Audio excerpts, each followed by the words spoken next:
கதைகளை கேட்க வந்திருக்கும் என் இனிய சொந்தங்களுக்கு அன்பு வணக்கம். நான் உங்கள் யமுனா. இன்னைக்கு 24வது முறையாக நம்ம வேதாளம் கதை சொல்லி முடிக்க போகுது. அதுக்கு முன்னாடி உங்களுக்கு இந்த கதை பிடிச்சிருந்ததுன்னா நீங்கள் லைக் பண்ணுங்கள், உங்கள் ஃப்ரெண்ட்ஸ்க்கெலாம் ஷேர் பண்ணுங்கள், சப்ஸ்கிரைப் பண்ணுங்கள், பெல் பட்டனை கிளிக் பண்ணிங்கன்னா நான் எப்போ வீடியோ போடுறேனோ அப்போ உங்களுக்கு நோட்டிஃபிகேஷன் வரும். இப்போ கதைக்குள்ளே போகலாமா? நம்ம வேதாளத்தை போய் கூப்பிட போகிறாரு நம்ம விக்ரமாதித்தர். இப்போ அந்த வேதாளம் சொல்லுது, ஐயா அரசே, உங்களுக்கு பிடிச்சிருக்கோ பிடிக்கலையோ, எனக்கு இப்போ சலிப்பாக இருக்குது, கதை சொல்லி சொல்லி சலிப்பாக இருக்குது. அதனால் நான் இந்த கதையோடு நிறுத்திக்க போகிறேன். ஆனால் இந்த கதைக்கு மட்டும் நீங்கள் சொல்லிட்டீங்கன்னு வச்சுக்கோங்களேன், நான் உங்கள் மன உறுதியை பாராட்டி நீங்கள் சொல்கிற அத்தனையும் நான் செய்கிறேன் அப்படின்னு சொல்லுது. இப்போ இவருக்கு மனசு திருப்தியாக இருக்குது. நம்ம விக்ரமாதித்தருக்கு என்ன கதை சொல்லு அப்படின்னு. இப்போ நான் சொல்ல போகிற கதைக்கு பேர் முறை தவறிய கதை அப்படின்னு சொல்லுது. முறை தவறிய கதையா? ஆமாம் அப்படின்னு சொல்லுது. அதாவது மாளவ தேசம் அப்படின்னு ஒரு இடம். அங்கே தருமன் அப்படின்னு ஒரு ராஜா ஆண்டுட்டு இருந்த, பேருக்கு ஏற்ற மாதிரி நல்ல ராஜா, நல்ல நல்ல செயல்கள்லாம் செஞ்சிட்டு இருந்தாங்க இல்லையா. அப்போ அவருக்கு மனைவி பேர் என்னன்னு கேட்டால் சந்திராவதின்னு பேர். அவங்களுக்கு ஒரு அழகான ஒரு பெண் குழந்தை, அவர் பேர் லாவண்யவதி அப்படின்னு. இந்த மூணு பேரும் ரொம்ப நல்லா இனிமையாக வாழ்க்கை நடத்துகிறாங்க, மக்களையும் நல்லா பார்த்துக்கிட்டு இருக்காங்க.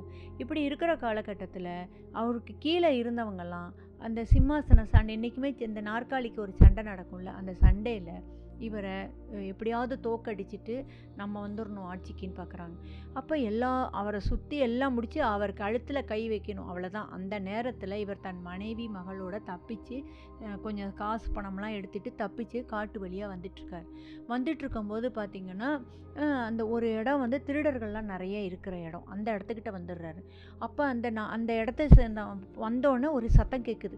அப்போ இந்த ராஜா சொல்கிறாரு, அம்மா நீ இந்த பொண்ணை கூட்டிக்கிட்டு நீ உங்கள் அப்பா வீட்டுக்கு போயிடு, நான் அங்கே எப்படியாவது நான் ஜாயின் பண்ணிக்கிறேன், நீ தயவு செஞ்சு போடு. இவன் அழுகிறா.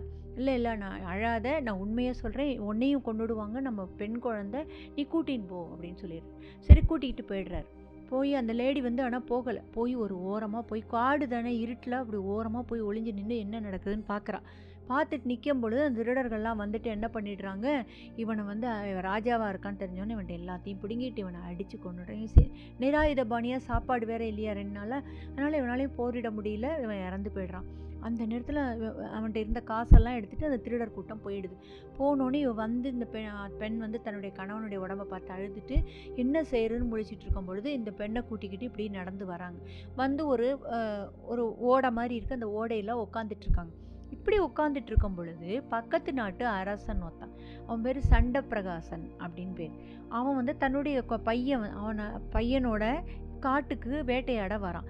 வர நேரத்தில் பார்த்திங்கன்னா இந்த காலடி தடத்தை பார்க்குறான். இந்த காலடி தடத்தை பார்த்தோன்னே எப்படி இந்த மகாபாரதத்தில் குந்தி கொண்டு வந்ததை திருமணமாகி அர்ஜுனன் பாஞ்சாலியை கூட்டிகிட்டு வரும்போது திருமணம் ஆகி கூட்டிகிட்டு வரான் இல்லையா.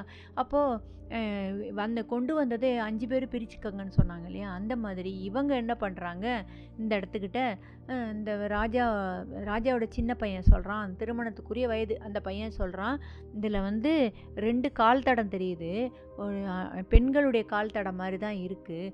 அதில் சின்ன பெண் எனக்கு, சிறிய பாதம் உடையவ எனக்கு, பெரிய பாத சுவடு உடையவோ உனக்குப்பா அப்படின்னு சொன்னேன். ஐயோ, இப்போ தான் உங்கள் அம்மா இறந்து போயிருக்கா, அவருடைய இடத்துக்கு நான் யாரையுமே கொண்டு வர மாட்டேன் அப்படின்னோடனே, அப்படிலாம் கிடையாது, நீங்கள் தான் நான் இந்த பெண்ணை திருமணம் செய்து கொள்ள விரும்புகிறேன், நான் திருமணம் செய்து கொண்டால் இந்த பெண்ணை தான் பண்ணிப்பேன், அப்படின்னா நான் பண்ணணுன்னா நீங்கள் அந்த பெண்ணை திருமணம் செய்து கொள்ளணும் அப்படின்னோடனே வேறு வழி இல்லாமல் ஒத்துக்கிட்டு முதல்ல வா யாருன்னு பார்க்கலாம் அப்படின்னு சொல்லி ராஜா கூட்டிகிட்டு வர்றாரு. பார்த்தா இங்கே 2 பேரும் அழுதுட்டுருக்காங்க.